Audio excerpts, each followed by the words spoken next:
Edouard Baird fera la dictée pour les téléspectateurs sur France 3. Mercredi après-midi, le comédien mettra à l'épreuve des élèves de 3e, mais également des personnalités telles que Lynn Renaud, Bruno Solo ou la chanteuse Pomme. Dans le cadre de son programme scolaire spécial confinement, France Télévisions propose une grande dictée mercredi après-midi, niveau brevet des collèges, qui sera lue par le comédien Edouard Baird. Cette deuxième édition de Tout prêt pour la dictée sera diffusée à 13h45 sur les chaînes régionales de France 3, et sur les plateformes numériques Lumni et France TV.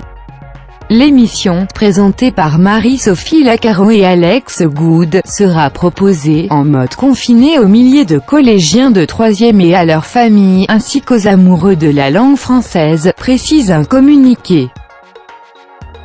Via webcam, des personnalités participeront à cette dictée, notamment Bruno Solo, Pénélope Bagieux, Tatiana de René, Guillaume de Tonquédec et sa fille, Pomme, Tom Leb, Lynn Renaud, Vincent Niclot, Julie Zenati et François Damien. Des élèves du collège Louis-Anquetin des Tréani en Normandie seront également au premier plan de cette dictée.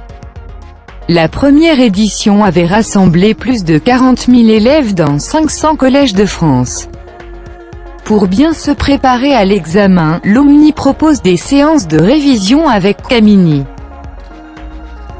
L'accord du participe passé, choisir entre imparfait et passé simple ou encore le pluriel des noms composés. Ce sont en tout 20 épisodes sur différentes règles de grammaire et de conjugaison, expliquées de manière ludique par l'interprète de Marly Gaumont.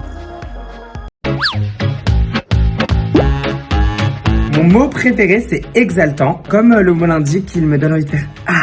Il me rend vraiment genre heureux. Ataraxie, c'est la plénitude, la quiétude, c'est le nirvana.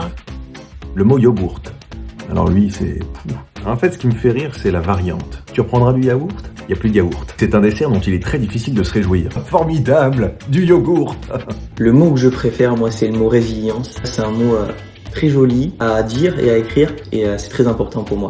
J'ai toujours trouvé très chic le fait de placer des mots en latin dans les phrases. Persona non grata, la personne qui n'est pas la bienvenue, ou intuitu personae. Bon ben ça, j'ai jamais vraiment su ce que ça voulait dire. Maman. C'est le premier mot que l'on apprend d'ailleurs. Il est instinctif. Il est indispensable. Coccyx. Ornithorynque. Je sais pas si vous savez ce que c'est un petit animal semi-aquatique qu'on trouve souvent en Australie, voire en Tasmanie, et ça s'écrit O-R-N-I-T-H-O-R-Y-N-Q-U-E. Ornithorynque. C-O-Q-U-E-2-S-I-2-S-E. Le mot qui est très compliqué à écrire pour moi, c'est cahier. Ça paraît simple, mais le H, je vois pas pourquoi il est là en fait. Voilà. C-O-C-C-Y-X.